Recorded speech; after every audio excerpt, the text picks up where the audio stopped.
The hospital room smelled of antiseptic and damp wool, the kind of smell that clung to your lungs and stayed there long after you left. Outside, rain tapped softly against the window, a steady, patient rhythm, as if the sky itself was waiting. The curtains were half drawn, pale blue fabric, stirring with every shallow breath of air that slipped through the cracked window. Machines hummed quietly, blinking lights marking time more faithfully than any clock ever could. Mara lay in the narrow bed, her body smaller than Ethan remembered, as if pain and sickness had slowly erased parts of her. White sheets were tucked too neatly around her, their brightness cruel against her skin. Scars traced her like a story written without mercy, jagged lines along her jaw, faint burn marks on her arms. Old wounds that spoke of fire survived and fists endured. She had never hidden them, but here, under the hospital lights, they seemed almost luminous. Ethan stood frozen just inside the door, his hat crushed between his hands. Dust still clung to his coat, boots dark with mud from the ride. He had ridden hard, barely stopping. The image of her face from years ago burned into his mind, laughing, stubborn, alive. This version of her felt unreal, like a cruel imitation meant to test him. "Mara," he said, the word breaking as it left his mouth. Her eyes shifted toward the sound of his voice, slow but focused. When she saw him, something softened in her expression. A smile tugged weakly at her lips, small but genuine. The same smile that had once dared the world to knock her down again. "You came?" she whispered, as if she'd half expected him not to. "Of course I came," he said, stepping closer. Each step felt heavy, like walking through water. "You think you can call me like that and I won't show up?" She let out a faint breath that might have been a laugh. It turned into a cough, sharp and sudden, her shoulders trembling as she pressed a hand to her chest. Ethan moved without thinking, reaching for her, but she waved him off gently until the fit passed. "Still trying to save me," she murmured. He swallowed hard and pulled a chair to her bedside, sitting down so quickly it scraped against the floor. Up close, he could see how tired she was, not just sick, tired in a deeper way, like someone who had fought too many battles without rest. "Why didn't you tell me it was this bad?" he asked quietly. She looked at the ceiling instead of him. "Because you would have come sooner, and because I didn't want to be one more problem you had to fix." He clenched his jaw. "You were never a problem." Her gaze flicked back to him, sharp despite her weakness. "Don't lie to me, Ethan. We've known each other too long for that." Silence settled between them, thick and heavy. Outside, thunder rolled faintly in the distance. "I don't have much time," she said finally, her voice calm in a way that scared him more than tears would have. "Don't say that," he replied quickly. "Doctors are wrong. All the time. You're strong. You've always been strong." She smiled sadly. "Strength doesn't scare death. It just makes the waiting quieter." She reached for his hand. Her fingers were cool, lighter than he remembered. But the grip was still there, firm, deliberate. That grip pulled him back through years of memories. Her standing between him and a drunk man twice his size. Her working until her hands bled and still. Offering half her meal to someone who needed it more. "I've lived my whole life being overlooked," she said softly. "Too poor to matter. Too scarred to be loved. People looked at me and decided my story before I ever spoke." Ethan felt something twist painfully in his chest. Anyone who thought that was a fool. "Maybe," she said. "But fools make up most of the world." She took a slow breath, steadying herself. "I don't want to die as someone people felt sorry for. I don't want to be remembered as the girl who suffered and lost." He leaned closer, eyes burning. "You won't be." "I want to be chosen," she said, meeting his gaze fully now. Her eyes were fierce, even here, even now. "Just once. Not out of pity, not out of obligation, but because someone saw me and said yes, her." He knew what was coming before she said it. And fear washed over him. Not fear of her, but fear of failing something sacred. "Marry me," she whispered. The word hung in the air between them, fragile and terrifying. "I'm not asking for a future you don't want," she continued. "I'm not asking you to save me. I want to leave this world knowing that I was someone's choice." Tears slipped free despite his efforts.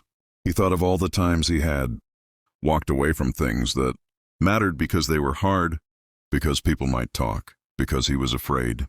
And here she was, broken and brave, asking for the simplest and hardest thing of all. He slid out of the chair and dropped to his knees beside the bed. "Mara," he said, voice shaking, "you're the bravest person I've ever known." "You always were." Her grip tightened on his hand. "I promise," he said. "I'll marry you. Not because you're dying, not because I owe you, but because I choose you, because I see you." For the first time since he'd arrived, tears filled her eyes. Not desperate, not afraid, but relieved. She exhaled slowly, like someone finally setting down a heavy burden. "Then whatever happens," she whispered, "I'm not afraid anymore." Ethan pressed his forehead against her hand, rain and thunder fading into nothing, as the weight of the promise settled into his bones, heavy, terrifying, and true.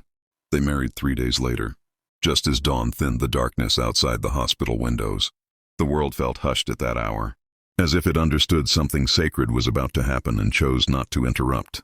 The chapel was small and smelled faintly of candle wax and disinfectant, an odd blend of holiness and reality. Sunlight crept in through stained glass, casting soft colors across the floor that looked almost like spilled paint. Mara sat in a wheelchair at the entrance, her hands folded in her lap. The dress had been donated by a nurse who said it had belonged to her sister. It was simple, slightly loose, and far from perfect, but on Mara it looked honest. The fabric draped over her scars without hiding them, the neckline revealing the marks she had never been ashamed of, only tired of explaining.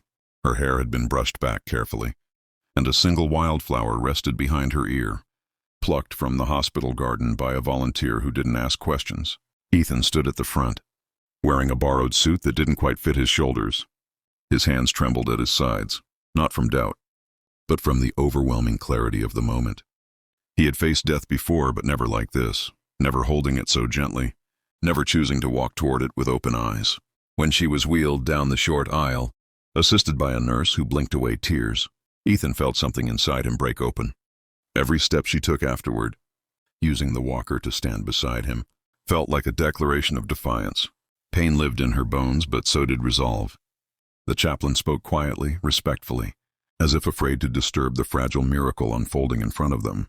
Vows were exchanged without embellishment, without promises of forever that no one dared to guarantee. They spoke instead of choice, of seeing, of standing together, no matter how brief the standing might be. "I do," Mara said, her voice steady, her chin lifted. "I do," Ethan replied, and the words anchored themselves in his chest like a truth he had always been searching for. When the rings were placed on their fingers, simple bands borrowed and blessed, Mara smiled at him with a look so full of peace it nearly brought him to his knees. Not joy exactly, not happiness in the way people usually meant it, but completion. They returned to her room afterward, hand in hand, the legal papers signed. The door closed softly behind them. The machines resumed their quiet watch, indifferent to the transformation that had just occurred. Ethan sat beside her on the bed, careful not to disturb the wires and tubes. He brushed his thumb over her knuckles, memorizing the feel of her skin like it was something he might lose at any second. "Any regrets?" she asked softly. "Only that I didn't choose you sooner," he said. She smiled, tired but content. "We chose each other when it mattered." As the day faded into evening, her strength began to slip away more quickly. Nurses came and went with gentle efficiency, their voices lowered, their movements respectful. Mara grew quieter, her breaths shallower, but her hand never left Ethan's. "I was afraid," she admitted at one point, staring at the dimming light outside the window. "Not of dying, of being forgotten." He leaned closer. "You won't be. I swear it." She turned to him, eyes clear despite the pain.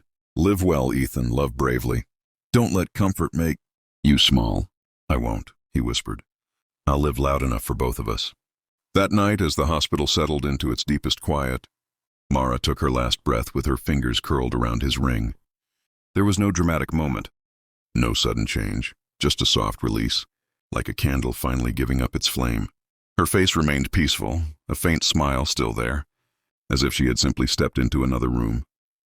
Ethan stayed long after the nurse gently confirmed what he already knew. He rested his forehead against her hand, letting the grief come in slow, crushing waves. He did not beg for her back. He did not rage at the unfairness. He mourned her fully, deeply, the way you mourn someone who has changed you forever. The days that followed blurred. Together, paperwork, condolences, quiet moments where he reached for her and remembered. People spoke to him in careful tones, unsure how to categorize his loss. Some called her his friend. Some called it a kindness. He corrected them gently but firmly. "She was my wife," he said. and she chose me as much as I chose her. Months passed, then years. Ethan returned to his ranch, but he was not the same man who had left it. He wore his wedding ring openly, never explaining it unless asked. He told Mara's story often, not as a tragedy but as a testament. He funded a shelter in her name, a place for women who carried scars visible and hidden, women who had been told they were too much or not enough. In the evenings he sat on his porch as the sun sank low, the air cooling around him. Sometimes the memory of her laughter surprised him, bright and sudden. Sometimes the ache was so sharp it stole his breath. But always beneath the grief there was gratitude. She had been poor. She had been scarred. She had been braver than anyone he had ever known. And she had been chosen. If you liked the story, please like the video and subscribe to the channel.